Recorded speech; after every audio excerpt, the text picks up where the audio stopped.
What are the habits that make you a successful athlete or person? Wow. I had lots of habits, and that's what I'm kind of, I see as a coach now and as a mentor. I really, and I did my life coach certificate too, nothing big, but habits are huge for athletes, I think, in creating new habits, new behaviors. What might have worked for them in the past to get them success may not be working for them anymore. And instead of just thinking they're not good enough because they're older now and they're not winning, it's like, no, we just need to change strategies. Like, is this habit still working for you? Or what are your goals now? And what can get you to your goals in the most well-rounded way? So I had many habits, as I said. Like, I looked into different ways of doing things, and I'd always switch up my routines. I would always try new things. My philosophy was, read something and I have to try it. I don't like to read to learn things. I like to experience things to learn things. So I would try like meditating before practice on something specific, or I would try like a gluten-free diet. And people would be like, why are you doing this? And I totally forget why I started it, but something about what I read I was curious enough to try it.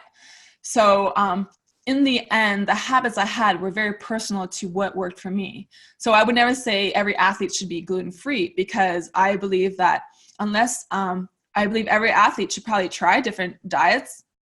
Like, if you think you're intolerant to gluten, I would say, yes, try removing gluten from your diet for 2 to 3 weeks.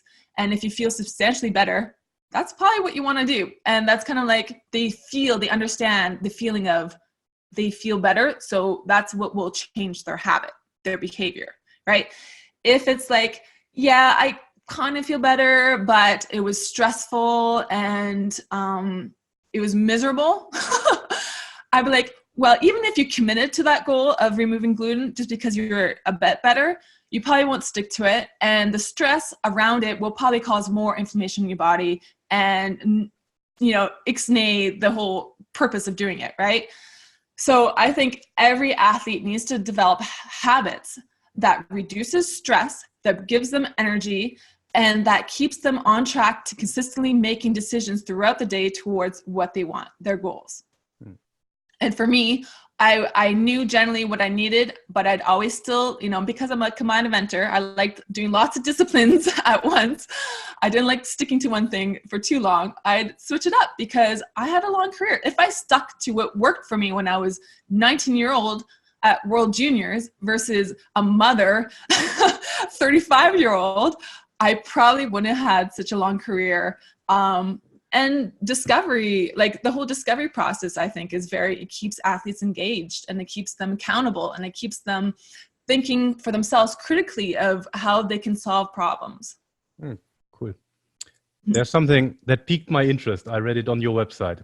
It's about cultivating leaders on and off the field. We learn to lead ourselves first through consistent action and intentional habits. Our daily practices provide a new opportunity to build sustainable success beyond our imagination.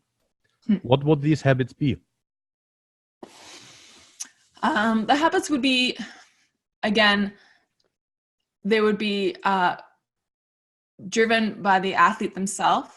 So whatever we discuss, like a goal or whatnot, and we talk about the challenges and barriers they may have had in the past, or they may feel like might come up, and then come up with some action plans around that they can put into their daily habits. So it's not just like, oh, you show up at a track meet and all of a sudden you need to like get over this barrier and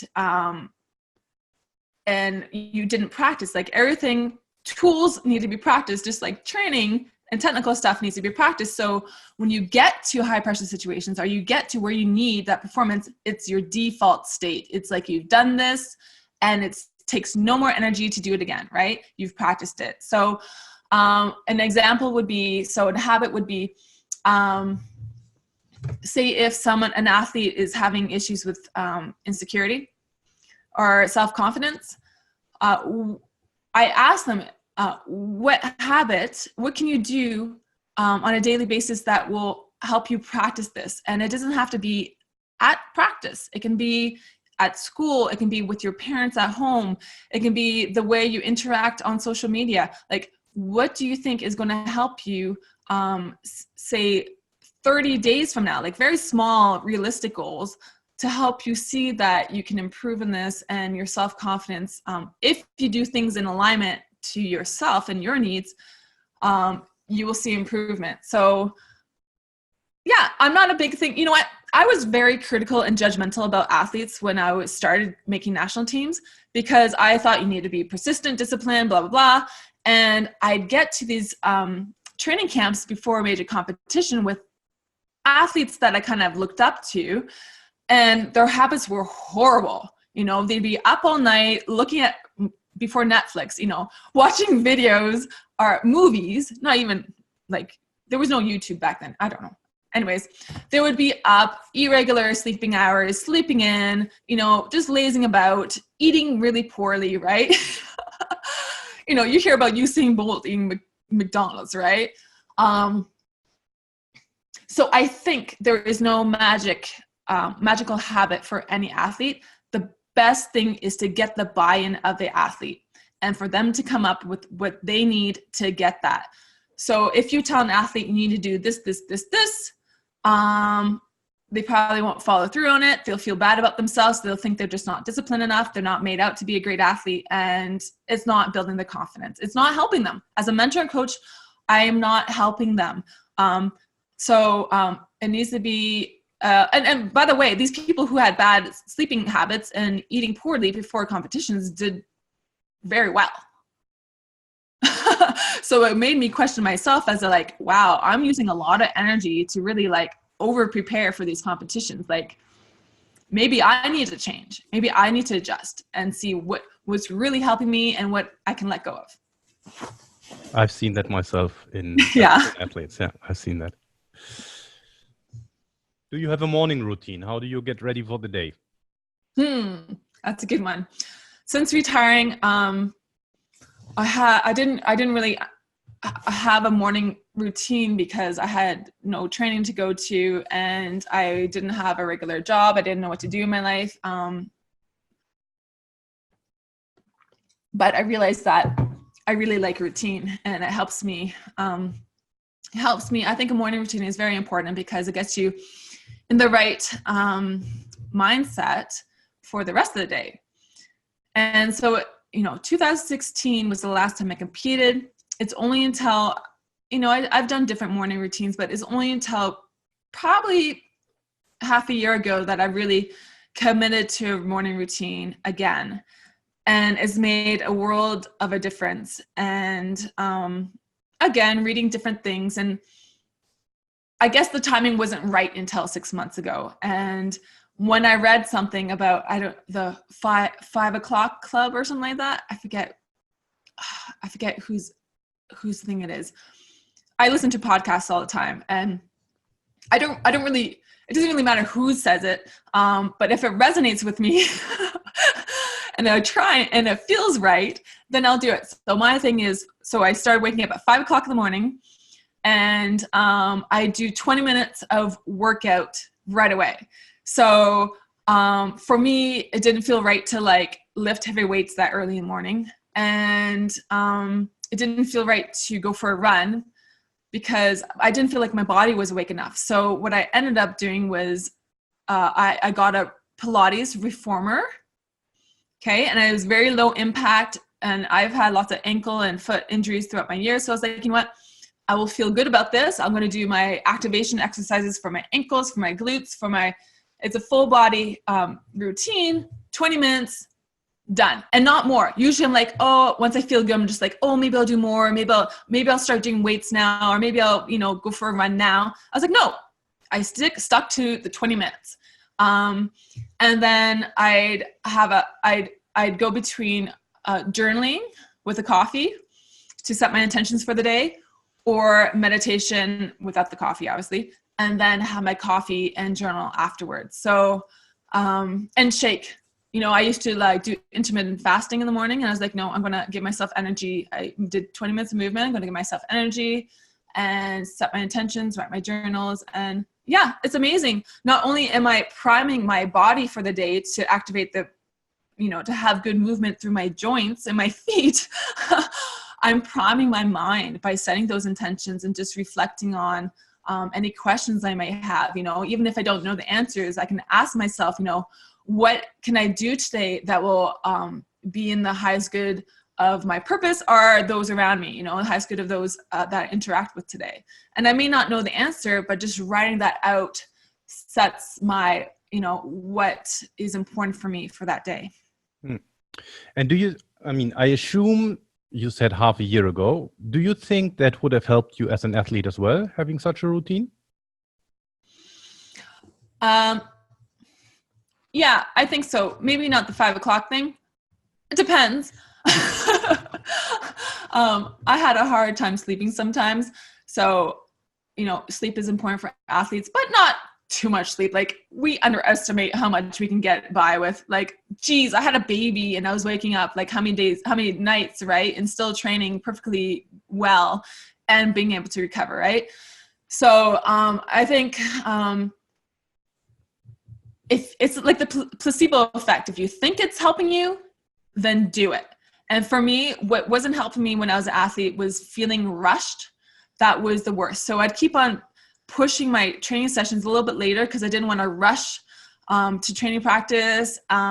What I found is I was still rushing anyways. So my coach would move it from 9 to 9:30. I'd still be rushing. He moved to 10. I was still rushing. So a routine like that would have got me up so early that I knew I had the time to focus on what was most important.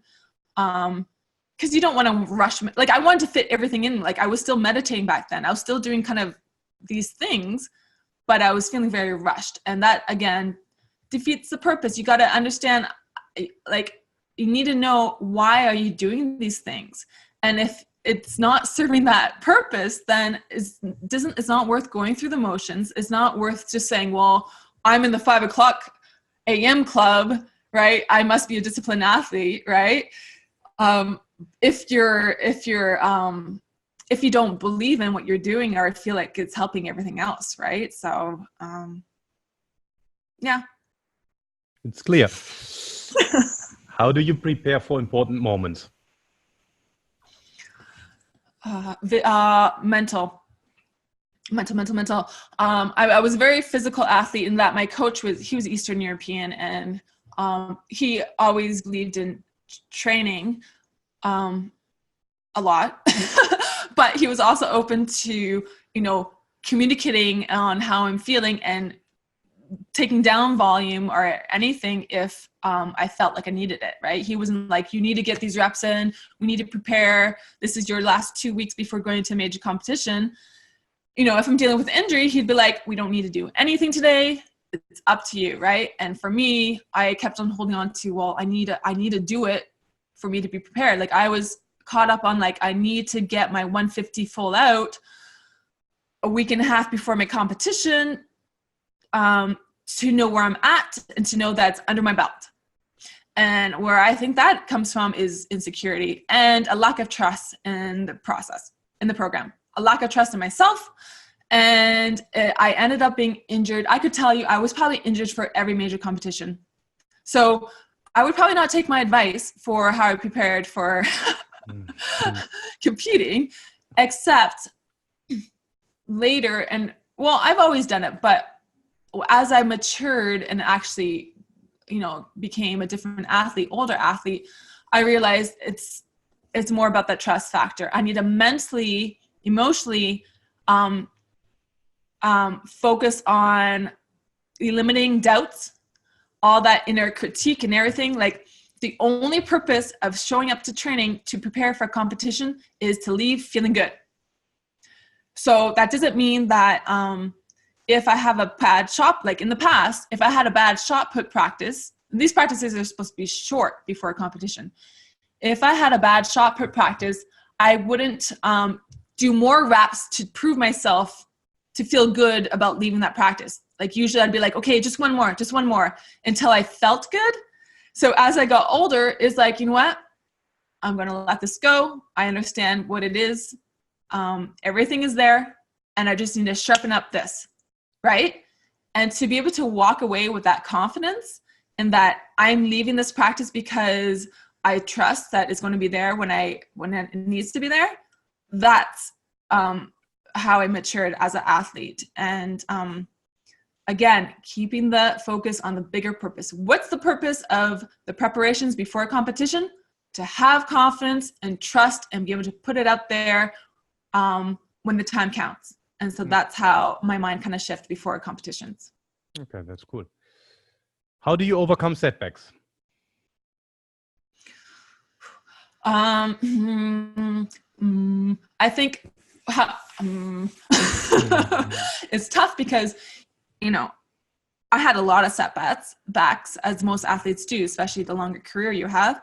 And every time I had a setback, even though I knew it was part of the process, I was still really angry I had to deal with the setback. Because usually, you know, you just finish dealing with a setback and you're finally finding momentum, and then you have another setback and you're just like, I just don't have the energy to deal with this anymore, right? But you do. And the sooner you can feel the anger or the disappointment or the grief around that setback, like have those moments, and then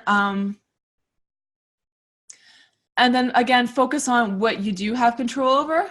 You know, you can't control over that. Oh my gosh. I tripped over the edge of a track and sprained my ankle. Like, come on, Jess, right? You can't control that anymore. So like, what can you control going forward? Okay, I'm going to have to change my competition schedule. I'm going to have to focus on getting to see physio. I'm going to have to focus on my mindset, on my visualization, on feeling good again, so my body remembers how it wants to feel again to help accelerate the process of getting back where I want to go.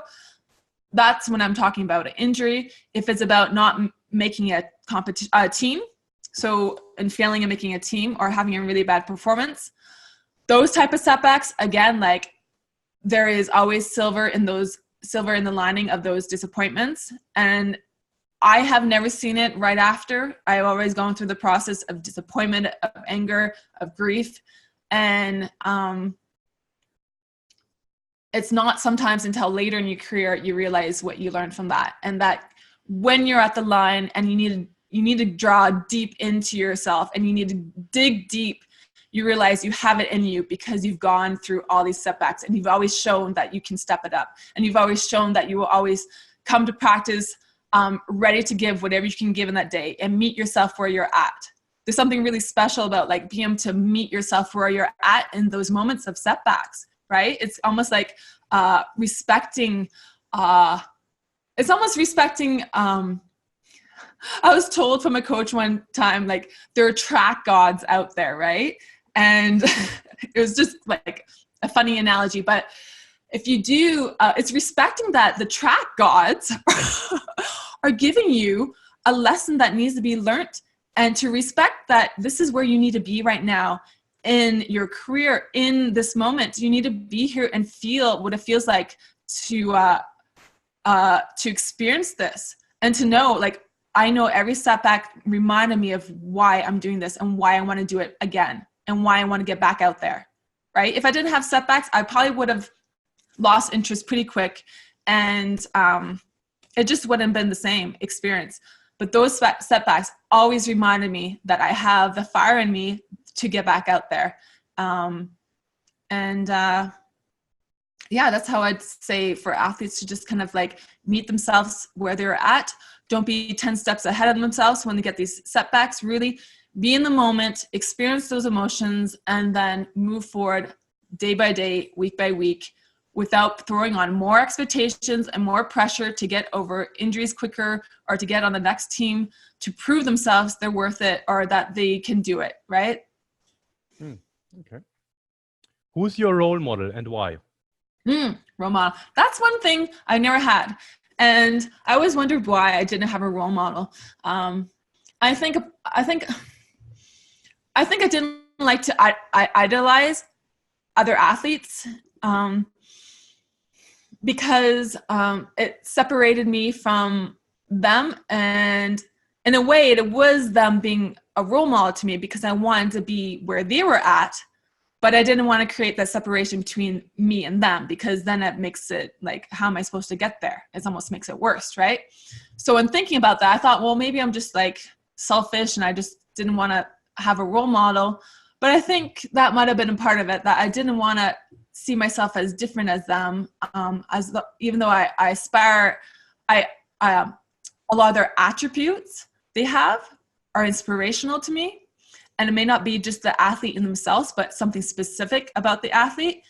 So I was fortunate to have two amazing superstars during my career that I really appreciated their attributes. So there was Carolina Klüft, who was a Swedish athlete.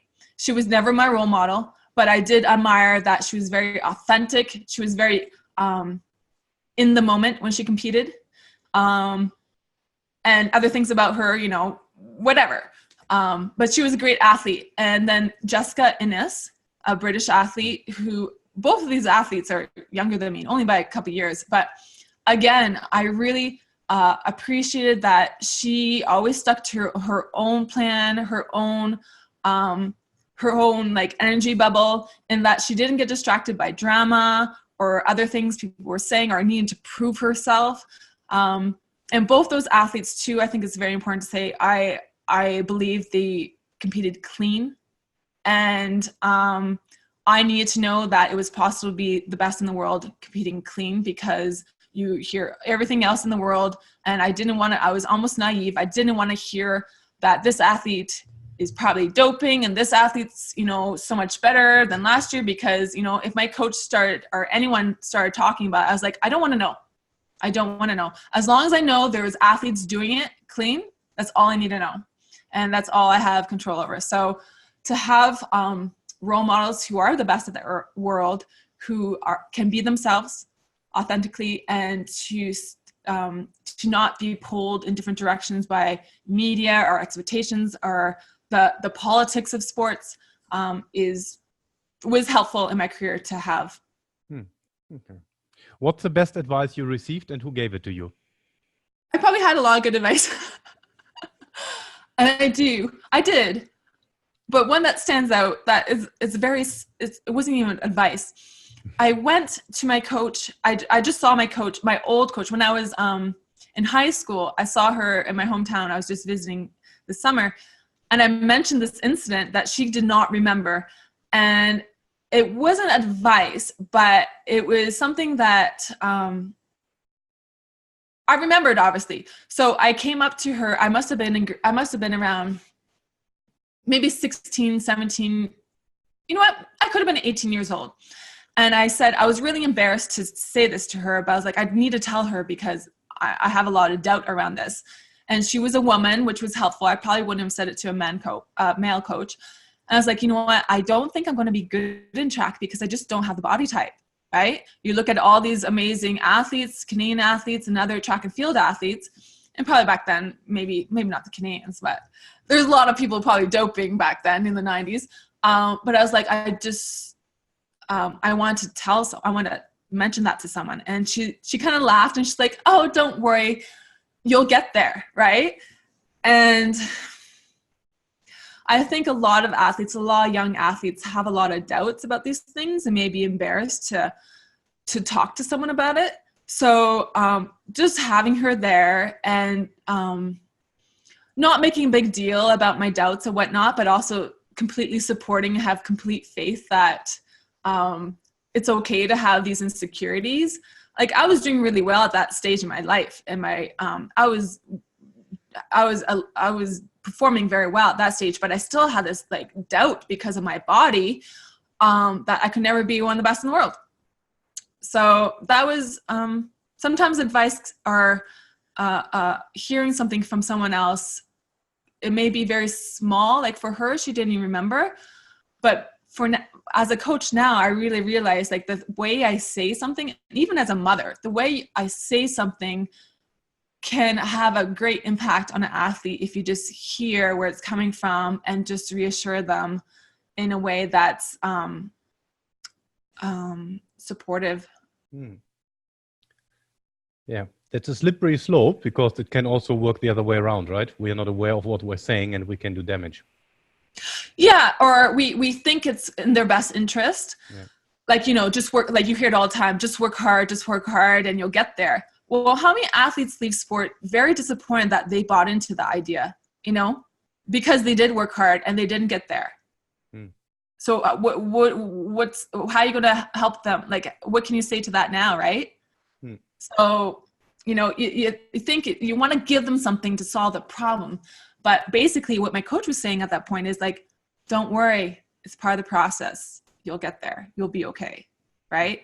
Not like, just work hard and you'll get muscles like that one day. I was like, oh no, I thought I was working hard, so I got to work harder. Like, it could have burned me out, right? You never know what these little things could say to an athlete. Yeah.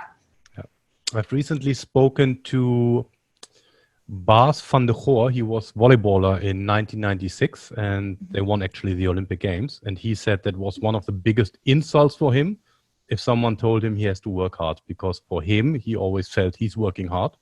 He needed some kind of other support to help in training or competition or something like that. Yeah. And every athlete's different. I was very similar in that I was my biggest critic. So if my coach was on me about stuff, like if I was late to practice because I was rushing, he was never on me. He'd joke about it because I was already like saying, Jess, why you're late, blah, blah, blah, you got to do better. So yeah, there's knowing that how an athlete shows themselves on the outside, but also how they internalize things is important to know on how to best support them, motivate them and whatnot. And that's why I think creating opportunity for them to be more self-driven and be more of a leader in what they want and problem solving whatnot is one way to address that. Okay. So back in the days, how did a typical training day look like? Yeah, it's just typical. You'd go to practice and you'd train for a couple hours. Sometimes we do twice a day, but only at certain points in the cycle. And, you know, I try to get a massage once or twice a week, physio. And then it's a lifestyle, right? You go home and you eat well, you try to focus on your recovery and whatnot. And it was nothing very special or even anything like, I'm sure even some weekend warriors trained, well, if they didn't just train on the weekend, if they did so I bet you a lot of CrossFitters probably trained more than me. And so, but it was for me, practice was very intentional. Like everything had to have a purpose. It wasn't just about working hard, like we were saying. It was about what do I want out of my time here? And how can I grow as a person, an athlete with each session? How can I be a better communicator with my coach? How can I be a better role model for my teammates?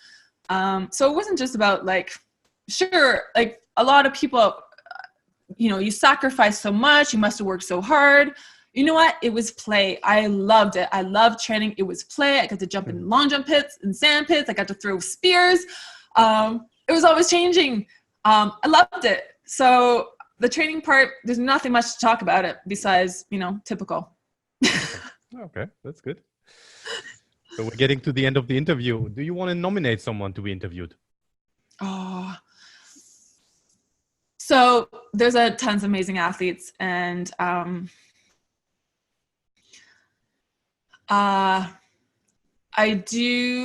would like to nominate a coach though, because a coach has a lot of perspective because they're not so narrowly focused on the outcomes. They kind of see the bigger picture of it. And I'd like to nominate an Australian coach who was the first coach to kind of talk about good advice. He told me, like, you need to know what to expect from a coach, because I was trying to decide where to go to university. You need to know, like, you need to expect a program and blah, blah, blah, and whatnot, and to kind of take that leadership role. And he's been he's been a coach, he's been with the Athletics Australia as a head coach, and now he's working in other sports as well. His name is Eric Hollingsworth, and he's been kind of like a little guardian angel throughout the 18 years that I went to Australia between going to university, and he's kind of kept in touch here and there, just kind of guiding me very gently. So I think he has an immense amount of wisdom through his roles in sports, and he would be a great person to talk to. Eric Hollingsworth. He's with basketball now, I think. Okay. Yeah. In a coaching role or management role? In a advocacy role of high performance. Okay. Oh, cool. So his technical role, I'm not sure. It could be managing, but he still has that kind of coaching side to it. And he's track and field background, right? Yeah. He actually did decathlon. He was a British athlete. And he coached many track athletes. Okay, cool. Where can people find you? Right now, the best place to find me is at my website, jessicazelinka.com. Jessica, Jessica, Zelinka, Zelinka.com. It's not a very extensive website, but it kind of gives you an idea of what I'm doing, and then it has a contact info there. I'm obviously on social media as well, but just talk to me. I like interacting with people. Cool. And I saw you offering different services on your website. What are these services and who's eligible to it? Yeah, you know what? After my career, I did my master's in entrepreneurship and innovation, and I really want to do my own programming and whatnot to help young athletes, coaches, parents. I haven't yet figured out. I'm still in the broad area of offering a variety of things, and it's always custom to the athlete I work with. So again, I meet the athlete where they're at. For athletes who are younger than 10 years old, I like to do the mental side of things while we're doing physical stuff. So any sport, but it's dry land training. And then I kind of incorporate some mental things to consider while they're doing the training, things around frustration or things about like, how do you want to approach this exercise? What do you want to get out of this practice? Things we've been talking about, right? Kind of getting that mindset at a young age. But I do Skype calls. I have an 8-week program for mindset for athletes who want to tackle barriers or challenges that they can't seem to overcome, or to get more clear on the goals. And then I also do, dry land training. I coach all athletes, but I always incorporate the mindset side in anything I do. I will not work with an athlete unless they do my mindset stuff on the side. So that's how it goes. Get 2 for 1 with me. Okay, that's cool. Yeah. Jessica, thanks you for your time. That was great. Yeah, it was a pleasure to have this conversation with you. Thank you for having me. Thank you.